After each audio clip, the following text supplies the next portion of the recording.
మరణాత Christmas star గురించి, Christmas tree గురించి, వాటి చరిత్ర గురించి లాస్ట్ వీడియోస్లో చెప్పుకున్నాం. చూడని వాళ్ళు మన ఛానల్ లింక్ ఓపెన్ చేసి చూడండి. ఈ వీడియోలో మనం క్రిస్మస్ తాత అయిన శాంటా క్లాస్ చరిత్ర గురించి తెలుసుకుందాం.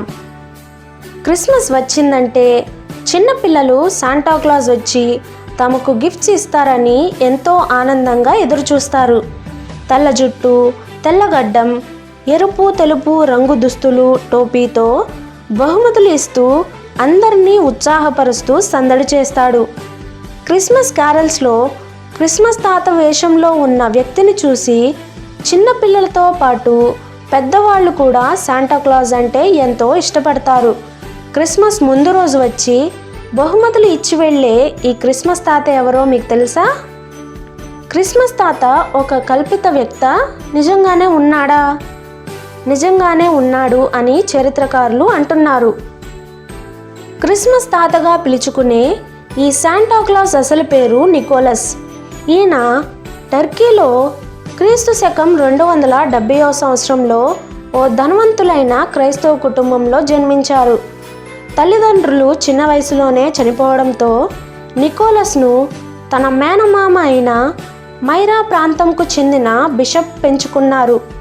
ఎంతో మర్యాదస్తుడైన నికోలస్ గురించి తన మేనమామ అయిన బిషప్ చర్చిలో నికోలస్ భవిష్యత్తులో ఎంతో పెద్ద స్థాయిని చూస్తాడు అని చెబుతూ ఉండేవారు.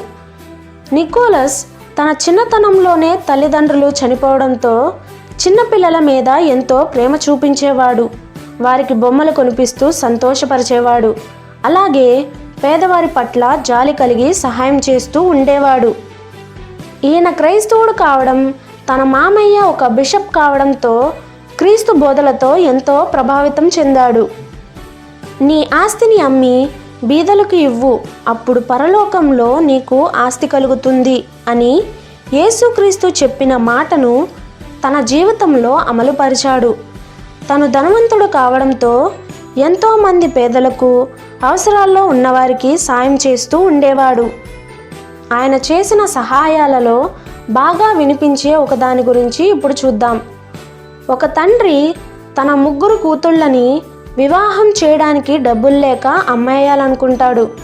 నికోలస్కి విషయం తెలిసి వారి వివాహానికి కావలసిన ధన సహాయం కోసం రహస్యంగా వారి ఇంటిపై నుండి బంగారు నాణాలను వారి ఇంట్లోకి వేస్తాడు. అవి చూసిన ఆ తండ్రి 3 కూతుళ్ళు దేవుడే తమ ప్రార్థన ఆలకించాడని భావిస్తారు. ఆ తరువాత నికోలసే ఈ సహాయాన్ని చేస్తున్నాడనే వార్త అంతటా వ్యాపించింది. అవసరాల్లో ఉన్న ఎంతోమంది తమకు కూడా నికోలస్ వచ్చి బహుమతులు ఇవ్వాలని ప్రార్థించేవారు. నికోలస్ను ఆదర్శంగా తీసుకుని కొంతమంది ధనికులు ఆయన రూపంలో తమ ప్రాంతాలలోని పేదలకు సాయం చేయడం మొదలుపెట్టారు. మామయ్య తర్వాత మైరాకు బిషప్గా ఉన్న నికోలస్ బ్రతికినంతకాలం క్రిస్మస్కు ముందు రోజున పిల్లలకు కానుకలు ఇస్తూ తన ఆదాయాన్నంతా పేదవారికి ఖర్చు పెట్టేవారు. క్రీస్తు శకం 343వ సంవత్సరంలో డిసెంబర్ 6న నికోలస్ మరణించారని చరిత్ర చెబుతుంది. అదే డిసెంబర్ 6న అప్పట్లో శాంటా క్లాస్ వేడుకలు జరిగేవి. ఆ తర్వాత డిసెంబర్ 24కు మారింది. రీసెంట్గా టర్కీకి చెందిన పురావస్తు శాఖ వారు శాంటా క్లాస్ సమాధిని కూడా కనుగొన్నారు. దక్షిణ టర్కీ యాంటాలియా ప్రోవిన్స్లోని డేమేరే జిల్లాలోని ఓ చర్చి క్రింద శాంటా క్లాస్ సమాధి ఉందని ఆర్కియాలజీ డిపార్ట్మెంట్ చెప్పింది. 1822వ సంవత్సరంలో క్లెమెంట్ క్లార్క్ మూర్ అనే న్యూయార్క్లోని Greek literature professor an account of a visit from Saint Nicholas అనే పోయం రాశారు. ఇది ప్రస్తుతం it is the night before Christmas అనే పేరుతో బాగా పాపులర్ అయింది. ఈ పోయం ద్వారా ప్రపంచమంతా జరుపుకునే క్రిస్మస్ వేడుకలను ఇంకా అద్భుతంగా తీర్చిదిద్దాలనే ఉద్దేశంతో క్లెమెంట్ క్లార్క్ ఈ పోయం రాశారు. ప్రస్తుతం శాంటా క్లాస్ అంటే ఎలా ఉంటాడని మనందరం అనుకుంటున్నామో మొదటిసారిగా అలా వర్ణించింది ఈయనే. 8 రెయిన్డీర్లు లాగుతున్న బండి మీద కూర్చొని ఒక ఇంటిపై నుండి మరొక ఇంటిపైకి గాలిలో ఎగురుతూ వెళ్ళి ఆ ఇంట్లో పిల్లలకు బహుమతులు ఇస్తాడు అని తన పోయంలో రాశాడు. ఆ తర్వాత మరికొంతమంది శాంటాక్లాజ్ రూపాన్ని వివిధ రకాల రూపాలు ఇచ్చి వర్ణించారు. కానీ 1881 సంవత్సరంలో థామస్ నాస్ట్ అనే పొలిటికల్ కార్టూనిస్ట్ ప్రస్తుత శాంటాక్లాజ్ను మొదటిసారిగా తెరపైకి తెచ్చారు. తెల్లని గడ్డంతో బొద్దుగా నవ్వుతూ ఉండి పిల్లల కోసం బహుమతుల మూటను భుజాన వేసుకుని వచ్చే శాంటాక్లాజ్ను ఈయనే చిత్రీకరించారు. శాంటాక్లాజ్ దగ్గర నైస్ లిస్ట్, నాటీ లిస్ట్ అని 2 లిస్టులు ఉంటాయి. నైస్ లిస్ట్లో ఉన్న పిల్లలకే క్రిస్మస్ రోజున గిఫ్ట్స్ వస్తాయి.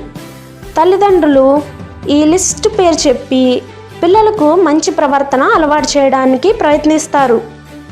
నిజానికి ఈ క్రిస్మస్ తాత బ్లూ కలర్ దుస్తులు ధరించేవారు. అయితే 1930వ సంవత్సరంలో కోకోకోలా కంపెనీ వారు తమ కూల్ డ్రింక్స్ అమ్మకాలు పెంచుకోవడానికి ముందుగా క్రిస్మస్ తాతకు తమ కూల్ డ్రింక్ బాటిల్పై ఉన్న రెడ్ అండ్ వైట్ కలర్స్తో దుస్తులు కుట్టించి క్రిస్మస్ టైంలో ఫ్రీగా కోకోకోలాను పంచేలా ప్లాన్ చేసి అమలు చేశారు. అవి బాగా ప్రాచుర్యం పొందడంతో క్రిస్మస్ తాత కాస్ట్యూమ్స్ అలా రెడ్ అండ్ వైట్ కలర్స్లో పాపులర్ అయ్యాయి. ఆ తర్వాత క్రిస్మస్ తాత కూడా మరింత ప్రాచుర్యంలోకి వచ్చాడు. నికోలస్ చేసిన మంచి పనులు అందరికీ ఆదర్శంగా నిలిచి ఆ ఉదార స్వభావం ద్వారా ఎంతోమందికి సహాయపడేలా క్రిస్మస్ తాత ప్రేరేపించాడు. ప్రతి క్రిస్మస్కు ముందు రోజున నికోలస్ను తలుచుకుంటూ సహకార గుణాన్ని సాగించడంలో భాగంగా ఇప్పటికీ బహుమతులు పంచిపెట్టడం జరుగుతుంది. సెయింట్ నికోలస్కి డచ్ వారు వారి దేశాలలో పెట్టిన పేరు శాంటాక్లాజ్. కాబట్టి డచ్ వారి దేశాలలో శాంటాక్లాజ్గా సెయింట్ నికోలస్ పాపులర్ అయ్యాడు. ఇప్పటి వరకు మనం సెయింట్ నికోలస్ గురించి చెప్పుకున్న చరిత్రే నేడు మన ముందు కనిపిస్తున్న శాంటాక్లాజ్. ఇక ప్రపంచంలో అతిపెద్ద క్రిస్మస్ గిఫ్ట్ గనుక చూస్తే స్టాట్యూ ఆఫ్ లిబర్టీ విగ్రహాన్ని 1886 సంవత్సరంలో ఫ్రాన్స్ దేశం అమెరికాకు బహుమతిగా ఇచ్చింది. దాని ఎత్తు 151 అడుగులు, బరువు 225 టన్నులుగా నిలిచింది. ఇది క్రిస్మస్ తాత చరిత్ర.